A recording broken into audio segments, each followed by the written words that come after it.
Welcome to Free Kiwis. We're delighted today to be joined by Dr. Peter Boghossian, who is an American, street epistemologist, I might say. He, like your hosts, is an exile from the university system. We might not talk too long about the reasons why, because I think he might be sick of talking about the Sokal squared hoax. But there was a spin-off from that I think it's a good place to plunge in, which is that after the Sokal squared hoax, Peter, you were accused of research misconduct. There was something about you being very unethical there. Right. And so instead of taking a look at the journals, instead of taking a look at why they published the insane, deranged, vile conclusions or papers more broadly, they, of course, decided to come after me. Naturally. What else would you do? What else would they do? You know, it's funny. My writing partner, James Lindsay, just did another hoax very, very recently where he hoaxed a Christian nationalist magazine. It wasn't a peer-reviewed journal.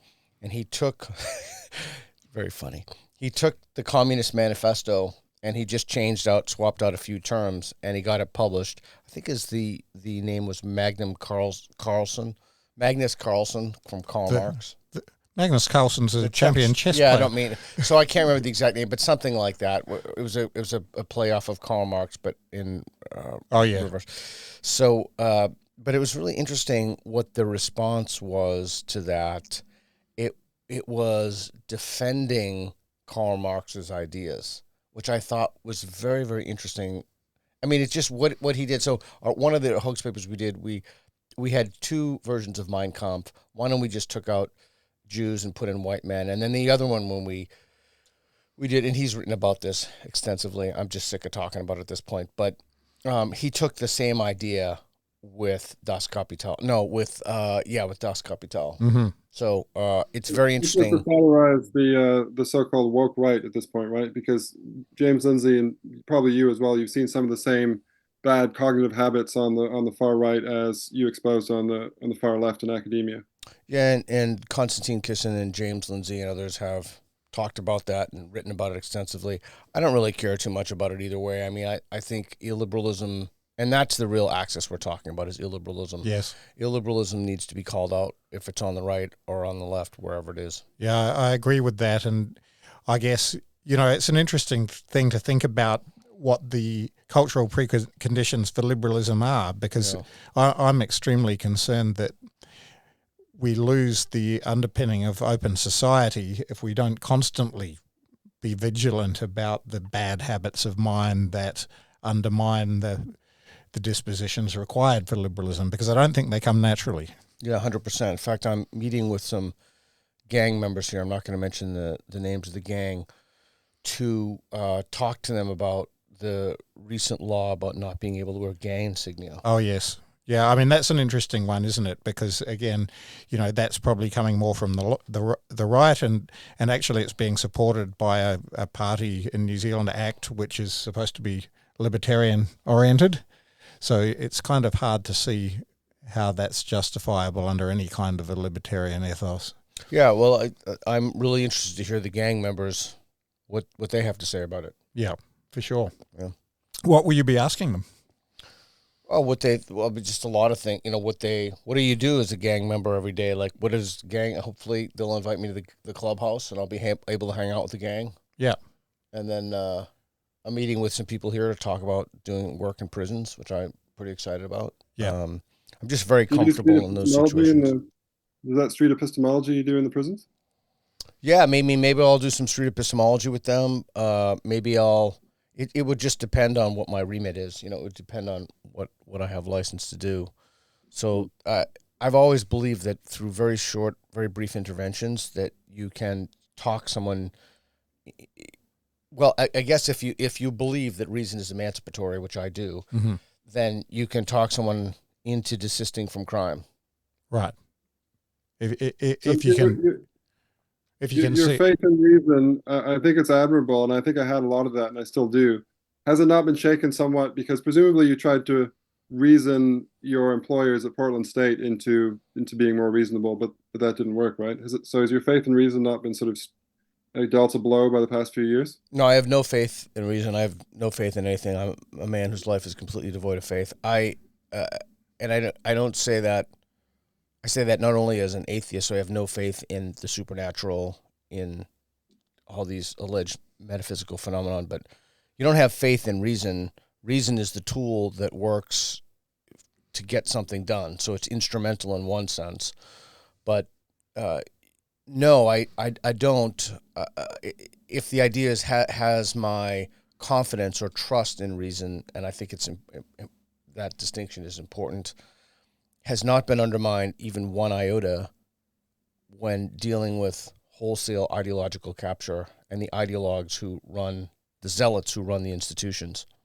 So your claim that reason is emancipatory is from personal experience, presumably? No, well, not only it's substantiated it's from the Enlightenment on. Yes. Nobody questions reason when they're in a plane at 30,000 feet. No, that's nobody right. questions science. But it's not only the emancipatory value, but I think, a prior step for that is if you think that there are moral facts. Mm-hmm. So if you don't think that there are moral facts in the way that there are facts about the world, then that's a different conversation. I think we all agree there are empirical facts. There's facts about anything that requires a matter of expertise. For example, playing a musical instrument, speaking a foreign language, doing jiu-jitsu. All of those things there are facts about that. So do you think that there is such a thing as facts about morality? I mean, if you don't, then what you're doing is just persuading, you're doing sophistry with guys when you convince them to desist from crime. Right. Yes.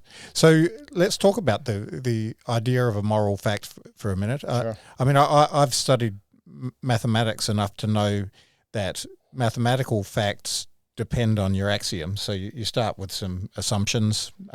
You try to make those as kind of simple and straightforward as you can, and as easy to accept as you can. But I might think of the ancient Greek mathematician Euclid, who started with 5 postulates or axioms, and he built up an impressive edifice of geometrical theorems from those 5 axioms. But he was a bit suspicious about the 5th one, and he didn't like to use it. He actually held off using it for his first 25 theorems or something like that. And the 5th axiom is that parallel lines never meet. And some 1,400 years later, some geometers started to work without that 5th postulate, and they assumed that in fact parallel lines do meet at the line at infinity, which in art we interpret as the horizon, right? And then you get a whole different geometrical system, which is called projective geometry.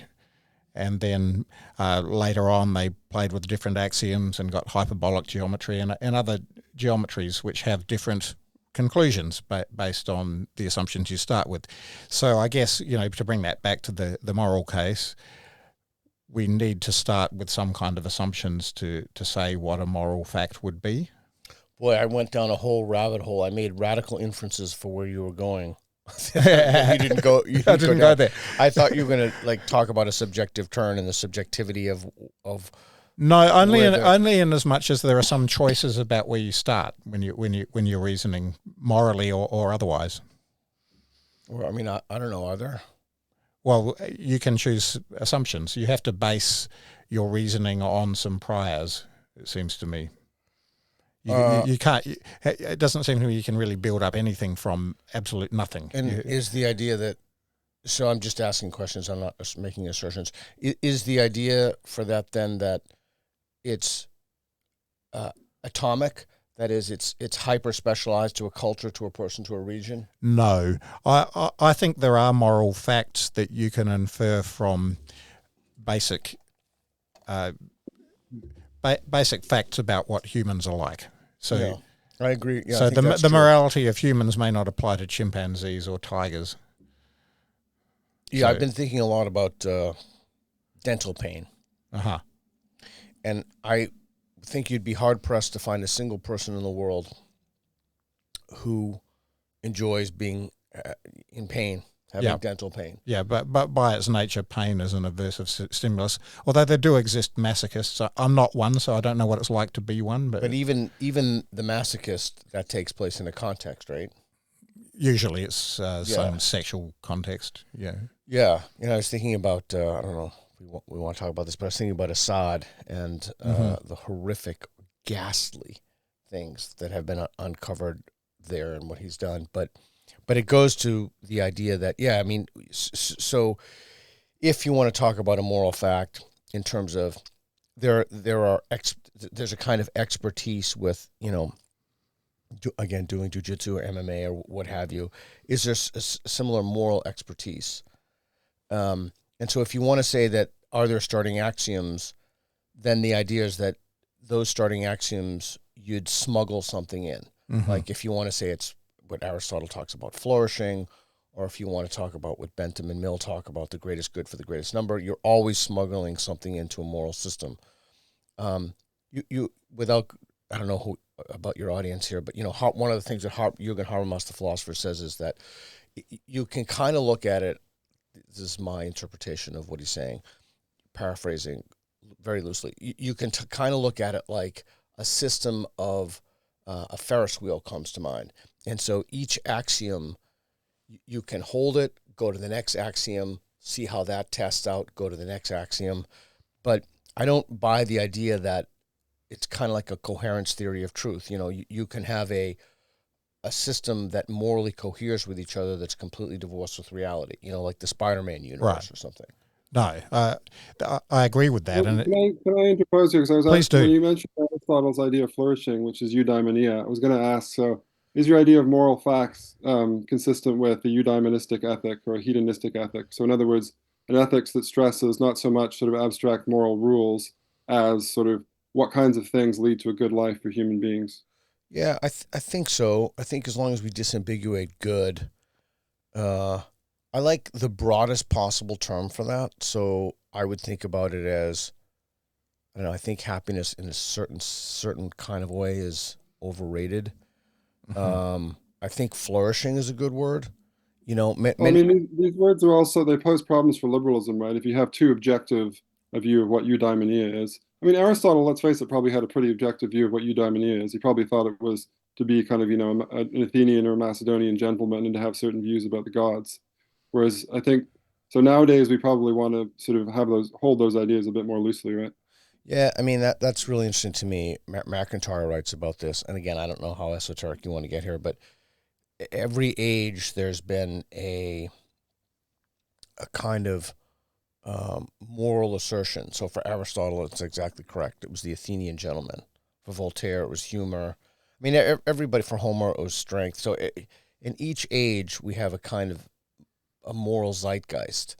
And I think that speaks to your point because those are relativistic to the time and the culture. So it's actually kind of a little bit touching on what my next book is about, about memetics. Why are moral facts important to you then? Because we started out talking about sort of, I guess, free speech issues, liberalism. Why is, and I think you said something quite strong, like we need, the fundamental thing is moral facts. So it sounds like that's really crucial to your idea. Like if we're going to discuss ideas, we have to have the idea of moral facts. Correct. Why is that? Well, we started talking about gang members in prisons, and if you believe, as I believe, that certain types of lives are better to live than other types of lives. In fact, the first time I taught in prisons, that was one of the questions that I asked, are certain types of lives better than other types of lives? If you don't believe that, well, that's a very difficult conversation to have. If you... Right.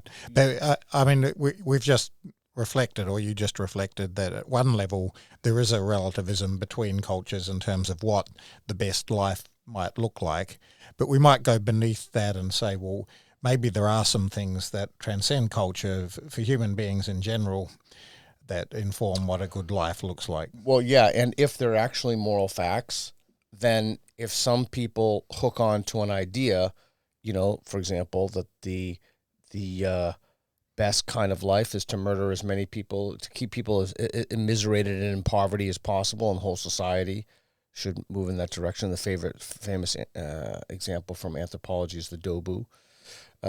If that is one's goal, then one has to retain the ability to say that that's wrong. Yes. That certain people are just incorrect in their moral assumptions and the kind of lives they want to bring about for people. Right. And so the core axiom might be something quite utilitarian, that we would like to maximize the conception of a good life. Or a negative utilitarianism in the sense that you want to minimize the pain. Suffering, Yeah. So it's interesting that, Christians would criticize atheists for this. The claim would be that that's not a moral fact. That's just a practical thing. Like, we don't want people to have everyone to be immiserated and have dental pain. It's just practical. Mm-hmm. That's what That's right. Apologists would say is the criticism of that atheist argument. Right. Well, I was going to ask why? So you seem to be talking about moral facts as if you want this sort of Kantian idea that there's some kind of universals. But why couldn't you just have the idea that, on the whole, humans tend not to enjoy societies where there's lots of murder? Are you committed to some kind of? I guess I'm fine with that, but that doesn't give. That's not a reason for an individual not to commit murder. It might. So then that's why you want something stronger. You want a sort of universal law because you think that. It's not. No. It's not what I want. It's just what I think is rationally derivable. And if you enter a discourse with that, then, if you're kind of a slave to the evidence and the moral reasoning, then you have to yield. Often when I go into prisons or when I speak to gang members or true religious fanatics, one of the things is I'll try to make the case for what they believe better than they do. It's a kind of odd way to steelman it. Yeah. And it really does dispose them, in a sense, to thinking that you're a sincere actor and that you genuinely understand their point of view. Yeah. Because it's true. I mean, that you wouldn't be able to do that unless you did. And of course, that's a really good way to circumvent some cognitive biases on their part, because if they feel as if you have understood their perspective, then they're going to be less defensive. If you have integrity too. Right. Yeah. And it certainly helps if you can carry yourself a certain way physically. Yeah, right. I mean, I've taken, an inconceivable amount of punishment and pain and punches to the head. So, it's not really a big, there are more, just parenthetically, there are more murders in Chicago, which is about half the population of the entire country of New Zealand, in 3 weekends than there are in the whole country, more homicides of New Zealand. Yes. New Zealand is blessedly free of that kind of thing. I mean, we have murders here, but it's pretty rare. Yeah, so, you go on the gang members thing, you hang out with them. I mean, it's like the risk is extraordinarily low if you just look at it numerically. Yeah, absolutely, and especially if they've invited you and want to talk to you. Let me try again then. So how about this as a moral principle? Could you just convince them that it's not good for a person doing the murdering or doing the punching of other people in the head? It's not good for their well-being. I mean, that's not a universal moral law, perhaps, but it's a kind of appeal to their own self-interest. I'm caught up into one word. It's not convincing. I don't convince anybody of anything. I just ask them if they agree with themselves, and it's a kind of Socratic-based targeted questioning, a very specific sequence of questions that help people arrive at conclusions to live better lives. But those conclusions are, I would argue, moral facts. Just to zoom out a bit on the moral facts idea, it seems to me that if one denies that there are any moral facts, the extreme relativist position that all moral ideas are relative to perhaps individuals or cultures or whatever. It's very similar to the early postmodern critique of language. And my issue with that has always been that language is obviously not just this free-floating semiotic system. It is very deeply grounded in human experience of the world. The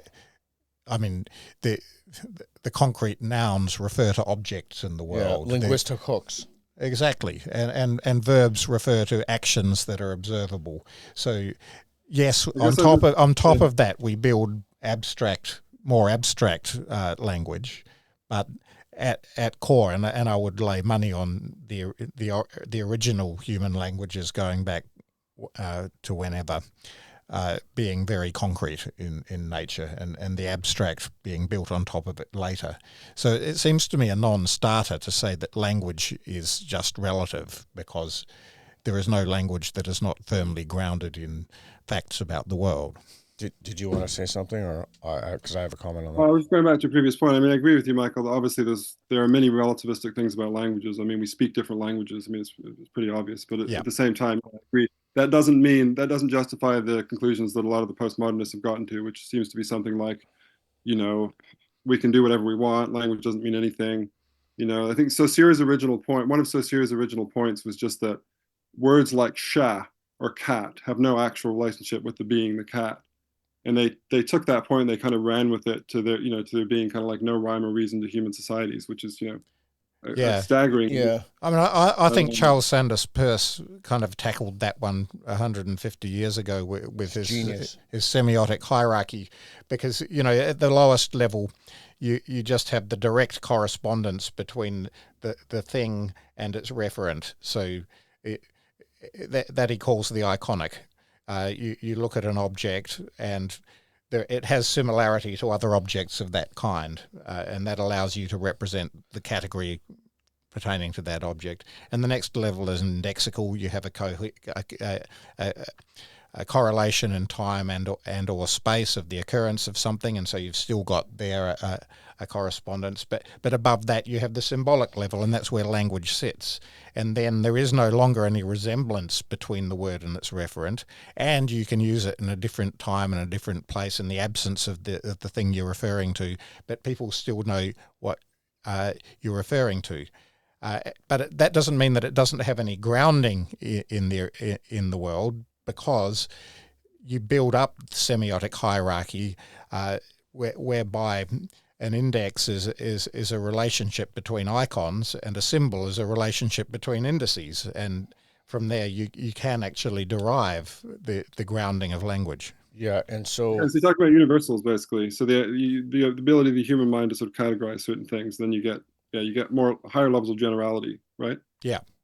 So the last 10 minutes of the conversation, the overwhelming majority of people in prisons would have no idea what we're talking about. They're not linguistic relativists. They're not relativists. They're egoists as a general rule, or people who have been somehow damaged cognitively or emotionally.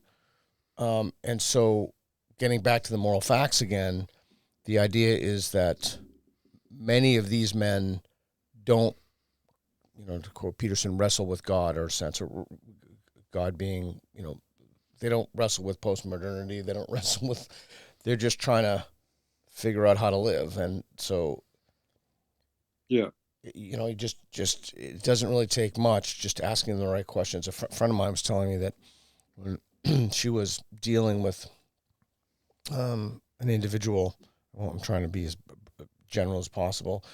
This individual in prison didn't know that having sex caused babies. Right. So he's not thinking about postmodernity. He's really not. Yeah. Yeah. Or linguistic relativism. No.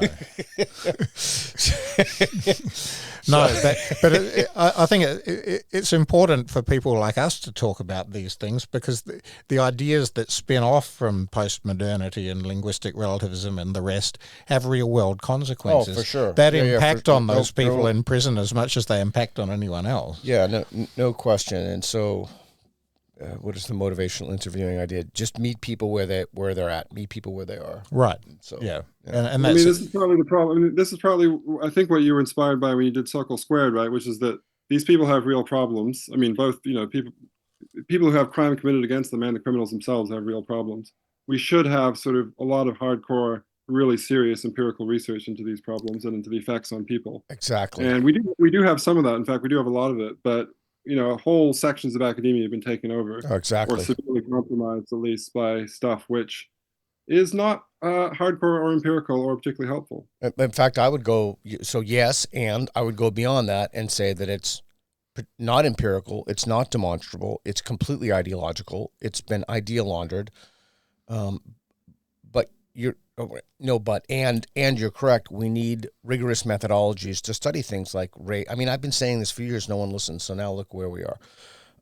We need to study race Have you heard honestly. the recent thing in New Zealand about the Marsden grants? You must have talked about that, I think. About the what? Well, so Marsden grants. So I mean, you've only been in New Zealand for a week. But, it's our system for funding basic research in universities. There's not very much of it, and it's extremely competitive to get any. So it's quite a high prestige grant that you get. It's administered by the Royal Society of New Zealand, and recently, I think ACT, one of the parties in the government coalition, announced that there would be no more Marsden funding available. Actually, it was Judith Collins, who's a National Party minister. But okay. Yeah. Correct. Okay, but anyway, the effect is that there's no more funding from that source for humanities and social sciences. Cue a massive uproar from academics, which I actually understand because until recently I was humanities academics, and I do actually think there's an argument to be made for state funding of humanities and social sciences. Yeah, I just think we have to be incredibly careful. I mean, I agree with you to the extent that, it's a hard argument to make. And if we want to actually, have the privilege of getting state money for research in those areas, we have to take it really seriously, and we have to make sure that we're not politically partisan, and we're not just obviously sort of bandwagoning into these academic fads. And I think that intellectually masturbating. Intellectually masturbating can also be an issue. And I mean, there are some examples of the abstracts or of some of these projects that got funding, and some of them actually read like Sokal squared hoax papers. I mean, so one, for example, Virtual Voyagers Amplifying Pacific Girl Gamer Voices. This project highlights the unique experiences of Pacific Girl gamers in Aotearoa, New Zealand, exploring how gaming shapes their identities, well-being, and relationships through Pacific frameworks. Guided by Kokala, maybe that's Kakala, sorry, a Tongan research methodology. It centers their voices to provide new insights into gaming and cultural identity. Yeah, it's just what's morally fashionable, so the papers get published. So no more money. That's what I'd say. You get nothing. You're ideologically captured. We don't think that this contributes to human flourishing. We think it probably does just the opposite, because then people point to these journals, then form public policies upon them, so that it's done. Save your money. New Zealand is driving up a deficit. Yeah. Well, I hope you get Doge here pretty soon, so some analog of it. There are also some good projects, I should say. I mean, I saw some projects like, archaeology in Angkor Wat, which I think is worthy, but, there's a lot of that, and I definitely think that the way the academics have responded to this as well is frankly just with entitlement. And I think there needs to be a moment now where they just realize that they don't have a God-given right to public funding. And hopefully that'll sober them up and make them realize that if we're going to do that, I don't think it will. So they get no funding. They get no funding. I mean, and we're just seeing in the beginning what's happening in the U.S., and hopefully we go after the university's endowments. Hopefully we tax them. Hopefully we disperse them to all people who have been discriminated against. It is incumbent upon, I would argue it's incumbent upon rational people who genuinely care about the society to crush all academic, to just burn the institutions to the ground. There's no funding. I think we need to revamp the tenure system. I can't say about the system here. It's quite different. So we have no private universities in this country. We have 7 or 8 universities that are all established by Act of Parliament. Their funding model is basically bums on seats. They get money from the government based on the number of students they graduate. Do you happen to know the data? Sorry to interrupt. Do you happen to know the data of their political orientations? Well, they massively skew to the left. No more funding. We actually don't have data that's that good on that. What we have is just the people who responded to one of the Free Speech Union surveys. Even that sample is skewed to the left, and we suspect that that's a sort of extraordinarily right-wing sample because they responded to the Free Speech Union. Correct. But it looks, I mean, if you look at, there is good data from Canada that I've seen, from the US and from the UK. And if you look at all of those, there's a gap between left and right in academia. Correct. And it's growing, and at this point, it's spectacular. It's like 20 to 1 or worse. Well, in the humanities fields in the States, you have these ratios, which I'm sure you're both familiar with, sort of 30 and 40 to 1. Yeah. In some fields, in one study, they couldn't find a single Republican in some of these fields. So, legacy academia is dying, and I think it's incumbent upon us to make sure that we push it not only further into ill repute, but we pull the help life it to support die. on hostage. Yeah, correct. Yeah, to paraphrase Nietzsche. Correct. Yes. What about, I feel a sort of itch of conscience here, which is just that I think the universities are in a terrible state as well. They desperately need to be reformed. It's taxpayer money. However, I do try and remember there are also lots of good people working on things from an empirical angle, like cancer research and stuff like That's that. You wouldn't bad. just do away with those things, Sure, would you? I would. It's too bad. Where were they to speak out when the gross injustices were occurring? This is the problem, Well, right? I have an urge to punish them as well. I mean, I don't like what they've gotten up to, but I just think, I mean, for a start, it would have like a huge impact on the economy if we just like did away with all New Zealand universities. Sorry about that. Too bad. No, I am. Where were they before? When were they criticizing DEI statements? Were they criticizing? This is precisely my issue. I agree. They've forfeited. Correct. They have no moral legitimacy. They have no authority.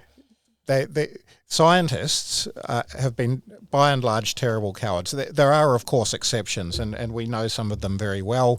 The ones who published the infamous letter in the Listener, about Mataranga Māori and science, and they all suffered for that. Some of them more than others, but they all suffered for that. But by and large, the scientific community have been completely out to lunch, completely cowardly when it comes to defending academic freedom and defending others who have been cancelled and attacked, and that it is hard to have sympathy for them. And so now it's time for them to pay. I mean, it's very simple. I agree, but I just think there are sort of middle way solutions. Surely, like there has to be more competition. I think for a start. I mean, it'd be nice if there were more private educational institutions in New Zealand. Yeah. We could reduce their funding. I mean, that would be a little bit less of a nuclear option. I just think that it would be such a huge thing just to completely defund universities at this point. What do you mean by huge? If there are institutions in the system that are explicitly teaching things that are demonstrably false, I would argue that it would be better not to have those institutions writ large. Right, but that's the sort of that was potentially an anti-free speech argument, right? Because what if people think that what I'm teaching is false? Like if I'm teaching that they're you can think that it's false. No, you can teach anything you want. You can take a soapbox, you can stand, you can do anything you want. You just don't get any money to do it. You get no federal funding. All right, so they can still fund themselves via sort of fee revenue and things like that. Sure, 100%. The solution in New Zealand is a bit different than it is in America because of the different setup, because we don't have any private universities. Yeah. I think, there could be a really good case for privatizing them. How many? I know it's not federal funding, isn't the exact term, but how much do they get from the state? That is, I couldn't quote a figure accurately off the top of my head. Well, let's make it zero and see what happens. Right. Yes, that would be a way ahead. And then, I mean, I've for a long time thought that we've been ramping up this kind of industry in empty degrees, and because of the way the school system is structured as well, the whole thing is geared towards sending people to university. About 30% or 35% actually go to university. I would say fully 2/3 of those are just doing so because they can and because they think it will give them a good, ticket to a career or something like that. Whether it does or not is a very good question. So here's my other argument to you, if I may. Yeah. My other argument to you is, as long as you have any federal funding, you're keeping disciplines that are untethered to reality in place. I agree. So that's another reason to defund the institutions. I mean, there were so many reasons I haven't even begun. What do you mean by untethered to reality, though? That's well, the gender studies, the disciplines that are founded in the kind of again, that kind of gets me worried though, because presumably, like if you're in Florida, if you're in somewhere like deeply Christian or whatever, you're going to say these disciplines are untethered to reality. Evolutionary biology. It's not the word. The word of God is reality, right? That's not even a specious argument, because fat studies, for example, is untethered to reality. The whole discipline is nonsense. You think it's untethered to reality. I'm just saying that other people think that other subjects are untethered to reality. That's potentially dangerous. That's not even a specious argument, because there's a process of kind of Popperian falsification inherent within evolution of biology. Show me a rabbit in the Precambrian age. Then it's a different argument than it's just these things are untethered to reality, right? It's something more like they have a scientific methodology or a rationalist methodology. Which of these things? No, I'm just saying that your full argument then would be we need to defund disciplines which don't demonstrably have some kind of methodology which is robust or rigorous. No, we need to defund the whole system, all of it, 100% of it. It is filled with, I love your word, it is filled with cowards. It's filled with bullies. It's filled with people who have sat by complacently while their colleagues were canceled, thrown out of the system, ridiculed, subject to countless investigations. And so they had their time to reform. They've shown they're incapable of reform. And now and again, this is not, and I really sincerely mean this, this is not an attack on academic freedom. Anybody can study and publish anything that they want to study and publish. They're free to do so, but without the taxpayers' money. Your mic is not showing on the thing there.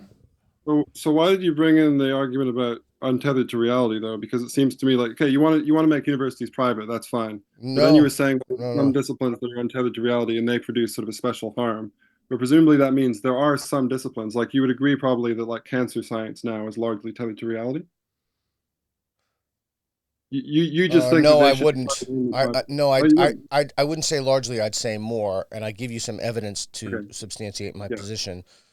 So there are large-scale replication crises coming up across institutions. Psychology is 50% failure to replicate. Economics has it.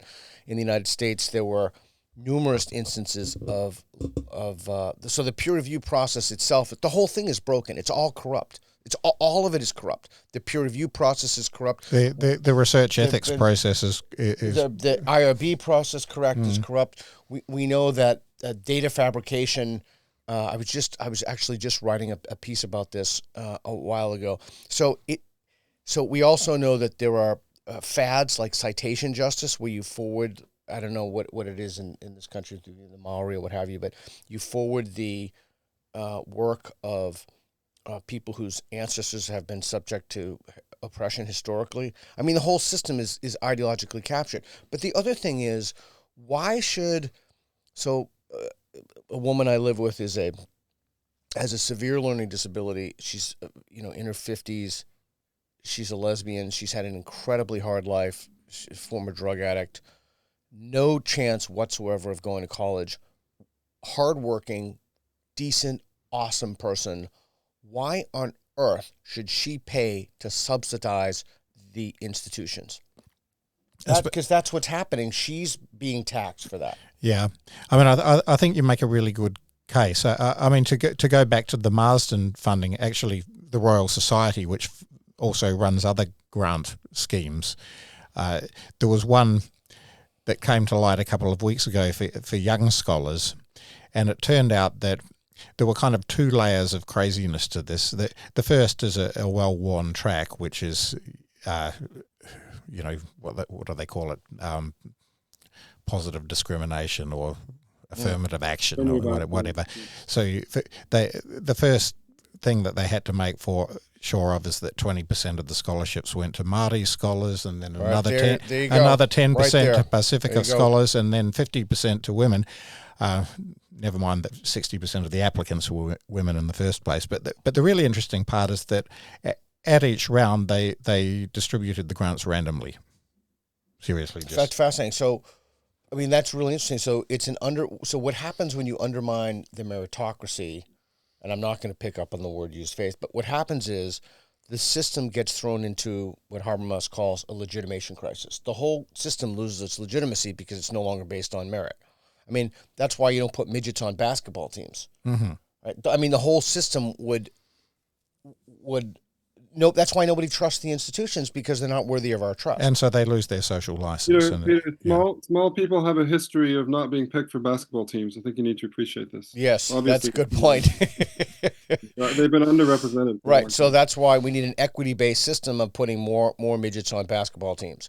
So, I mean, the whole thing is so crazy. If you really want to get on PC, actually, I mean, African Americans are probably overrepresented at the top level of basketball, for which there's an obvious, explanation, which is that Black Americans really love basketball. It's part of their culture. But if you look at the world in this strange way, though, you'd seem to be forced to conclude that we need to have affirmative action for white people in basketball. No, because the power lines don't run that way. So only of course, I always forget about that. Yeah. Sorry. So that's why the racism is privilege plus power. That's right. So, but back to the institutional idea, these people have had more than enough time to reform. They've had more than enough time to call out injustices. They've continued to perpetuate injustices. They have jobs for life, at least in the United States. Not here. It's the tenure system. While we don't have a tenure system, they're employees like any other employees. So, and you also don't have endowments like we do in the U.S. Near the extent. Most of our universities are in debt at the moment. Yeah. Okay. So that's even more reason to withdraw funding from them, and then we'll see who changes their tune. Yeah. And then all of a sudden, what will happen? Then they'll start talking. Oh, geez, maybe we should have a Chicago statement. Or maybe we should talk about meaningful. Well, they have actually started doing that, yeah, because the coalition government in their coalition agreement said that they would require universities to have free speech policies. Or I just met with them. You had a chat with David Seymour last evening, I believe. Yeah, I just met with them. You're aware that a lot of their free speech. Sorry, who was this? David Seymour. Oh, excellent. Okay. But I mean, you'll probably be aware that the universities have put out academic freedom policies, and Michael and I and others have analyzed these. And basically, I suspect they're trying to pull the wool over the eyes of 100%. Because they're basically saying, look, no problem here. We have a free speech policy. It says at the top, we really support free speech. Anyone can say whatever they want. There's some small print at the bottom that says, except if it's transphobic or mean about midgets playing basketball or mean about this, all these other things, right? So basically, it kind of completely removes. Well, the really good get out clause is as long as it's consistent with the university's values. That's a brilliant line, because values are incredibly vague. So again, every single thing that everybody has said here leads me to the unavoidable, inescapable conclusion that we must defund the universities. I have not heard. Why don't you play devil's advocate and tell me why you think we shouldn't? Well, okay. So I'm probably not a very. I'll leave it to James to do this. Okay, James. Yeah. I'm all ears. I mean, one small thing is just that there are probably some financial commitments which are sort of legally set in stone that the university has to pay. Like there are a lot of people who are currently employed by universities that they have to pay money to, and they have to meet those obligations somehow. And you can't reform the laws. You can't have a. They could change the laws. It just seems like it's a scorched earth policy where I think that. I'm also making a kind of prudential argument. Like I think that we have more of a chance of getting society as a whole behind this mission to reform universities if we don't necessarily make it. They have to be completely privatized. I mean, especially in New Zealand. Even though I sympathise with that. I mean, that's a good point. It wouldn't be political reality in New Zealand for a mainstream party to do that and expect to win an election. And what would the argument be against defunding the universities? Well, at bottom, the argument would be from an opposition party. Now you won't have anywhere to send your offspring in order for them to get good jobs. School. Yes, I agree. I mean, I think that we actually schools. need to do that much more. This is not my argument. This is the argument that would be made. And the trouble with your riposte there is that there is an enormous cultural bias in favour of university education. Yeah, that's a problem. There are a lot of people who would much more benefit from industry or trades training. As it is, we have about 30 to 35% of our school leavers going to university. We have 6% going into apprenticeships. We have double that number, about 12%, becoming unemployed. So that's how unbalanced all of that is, and it does come back to cultural prejudice in favour of so-called academic education. So I'm going to throw everybody a curveball here. Mm-hmm. It could be, in fact, I'm almost positive that it would be, what I don't know is the time horizon, in a very, very short period of time, that we will look back at this conversation and chuckle. And the reason for that is because of technological advances in AI. So when I want to learn something, for example, I'll just go to ChatGPT and I'll say something like, ask me questions about X until you're satisfied I have a master's degree level knowledge of it. Oh, yeah. So, and now with Elon Musk's new Grok coming out, which is 3,500 times faster, I'm told. This is outside my area of expertise, but then ChatGPT, I think you're going to see new AI models that will take over. I think the whole idea, we started 15 years ago with the MOOC, massively online, courses. Yeah. I think what we're seeing is, and now we also have these other factors of students being unable to pay back their debt. Certainly in the United States, I can't speak to that. So I think people may look back at this conversation and they may say to us, "Oh, those, it's the calm before the storm." And I'm not even talking about AGI. I'm just talking about AI models. You may well be right. And actually, this is an interesting segue into AI, because I've done a bit of thinking about this myself in the educational context. And I have some reservations about the introduction of AI, especially into school education. It's kind of similar to in the 1980s when handheld calculators became commonplace and people were saying, well, why teach kids arithmetic anymore, because now they can use their calculator.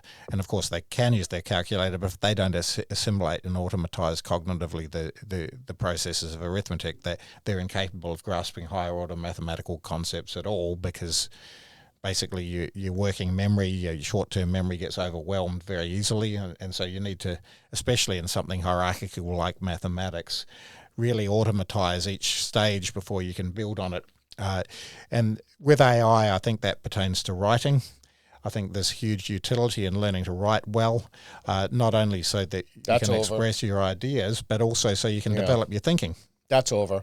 I had a guy on the show who made Stealth GPT. You know what that is? It's basically an AI that's undetectable. Oh, yeah. Can write papers that's undetectable by AI. And he told me people are writing their PhD theses with Stealth GPT. Yeah, so that from an actual factual perspective, you might be right that it's over, but there will be a cost to that, in my view. Oh, for sure, yeah. But wait until not only are people doing PhDs with it, people are writing research papers. Yeah, they're actually so publishing. This brings me to my next point, which is a kind of higher order point about AI. Of course, AI has to be trained on a large corpus of text, right? And at the moment, what it's being trained on is probably largely written by human beings, because most of the text in the world thus far has been written by human beings. That might be changing pretty fast as the AIs produce more and more text.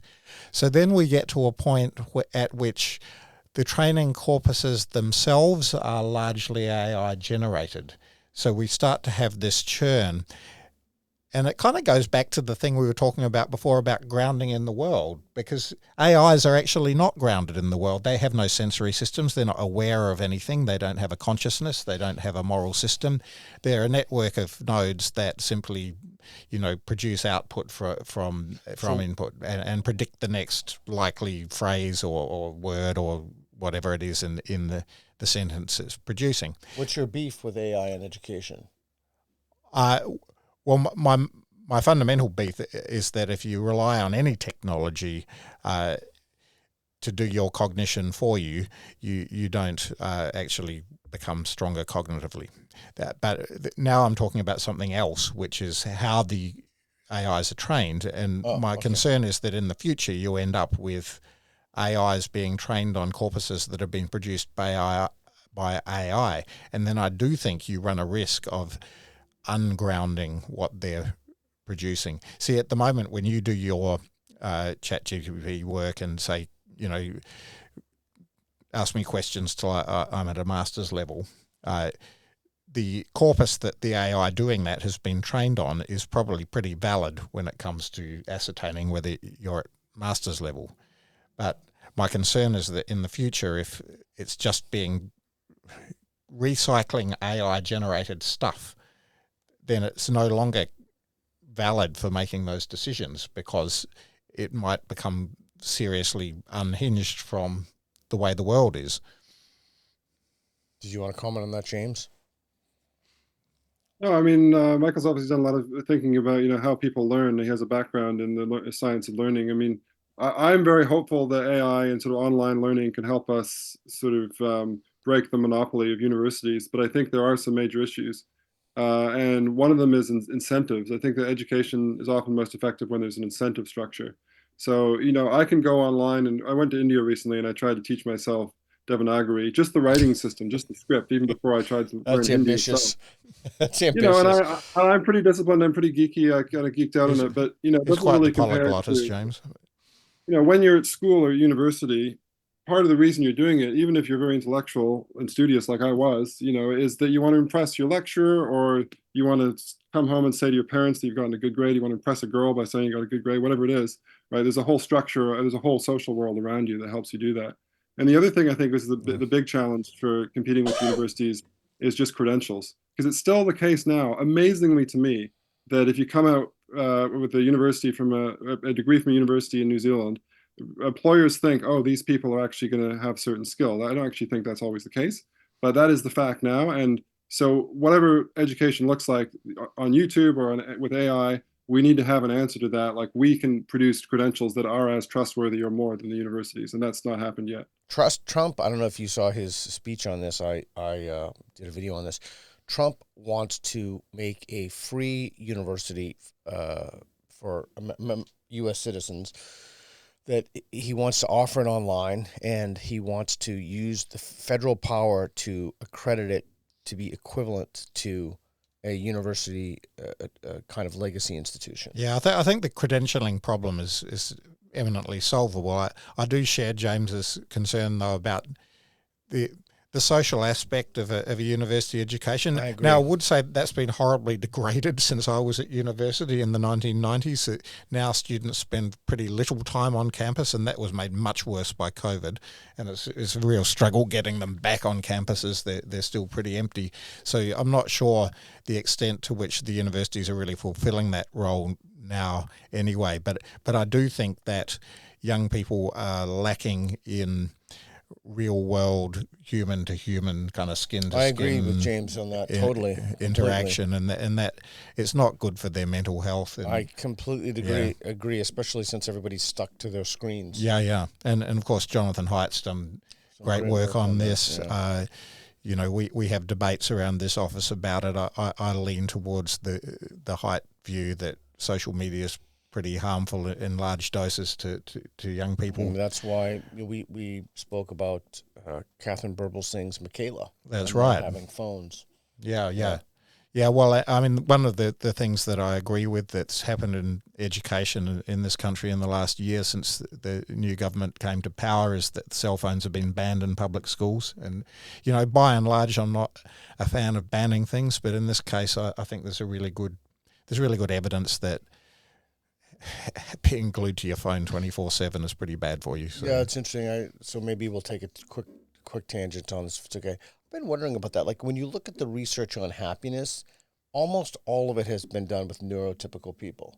And many people who have autism are just completely happy from the moment. Maybe that really is their best life, just from the instant they wake up, plugging into a device all throughout the day, maybe taking a few minutes off, going to see a movie. So I don't know. I think it is a kind of, I'm just going to borrow from the postmodern lexicon here, a kind of I was going to say like a kind of neurodivergent hegemony or something. And it's not quite right, but maybe it just does not take into account. You mean a neuronormative? Yeah, that's right. Hegemony? Yeah. I mean, perhaps. Although I'm just having this kind of thought about that point that James was making earlier about the difference between eudaimonia and hedonia. Okay. Which is that, what is comfortable and kind of nice in the short term isn't necessarily what builds the best life. 100%. So, and the other thing I'd say about the whole neurodivergence question is that it's one of those things that's undergone a fair bit of concept creep, and I might be concerned that if we say, well, there are people for whom being glued to a screen is their best life, their happy place, or whatever, then you open the door to people saying, well, I'm not neurodivergent too, so mum, dad, let me have my phone 24/7. Kind of gets back to a moral fact or maybe a practical fact. Right, yeah, potentially. I was wondering, I was just watching a show here in Britain. There's a documentary on use of phones in schools where they actually, it doesn't look like an incredibly good experiment, but they take away the phones of 21 kids for 21 days and see what happens. And the thought sort of occurred to me that I wonder whether they can control for the effect of just being exposed to a lot of the way people talk about mental health online, right? Because that can itself have an effect because, Sure. If you read Haidt and Lukianoff's book, The Coddling the American Mind, it's basically an argument that the modern university way of thinking about mental health is actually kind of it's set against the method of treating mental health problems that is most effective and is most backed by evidence, which is cognitive behavioral therapy. And so I wonder whether these kids, whether the effect is really just using the phone or the screen, or whether it's the stuff that they get through these screens, which tends to be kind of the contemporary online, very online view of how you deal with mental health, which is probably making it worse. Well, it's actually it's a whole lot of dopamine hits. It's the same kind of neural apparatus that governs Skinnerian conditioning with rats in boxes pressing bars. Every time you press this thing, you get a reward, and it's a kind of mental sugar hit. You get free kiwis. What's that? If you click on the Free Kiwis podcast, that'll immediately give you not only a hedonic hit, but a That's right, eudaimonistic especially if you like Free Kiwis or subscribe to Free Kiwi. No, but it is the same thing. On social media, when you get a like on social media, you get that little ping in your brain, this is great stuff. And it's the same with winning poker machines and all these other kind of very short-term rewards. But that, by its nature, it's addictive. Because you want to do that again and again and again because I really like that little mental sugar hit. But I think that corresponds to that concept of hedonia, the immediate term gratification. It doesn't really build the kind of existential apparatus that leads to perhaps a more eudaimonic life. Yeah. All right, we've actually come up to about an hour. And I feel like we've just we haven't let Peter talk enough, actually. No, I've talked more than enough. Yeah. You did throw down the challenge at the beginning. Let's just talk about ideas, and I think we've done that. We certainly have been over a fair amount of ground there, and So thanks very much for coming on and discussing ideas in this open-hearted way with us. I appreciate it. I appreciate you letting me push back and talk about things. And basically, I'm on Twitter or X at Peter Boghossian, PeterBoghossian, and my YouTube channel is the same. And we go all around the world. We do stuff like this. We put out content. We have fun, talk about ideas, and so really appreciate you guys having me on and being open-minded about engaging ideas. Thank you for being here, Peter. Cheers. Thanks, man.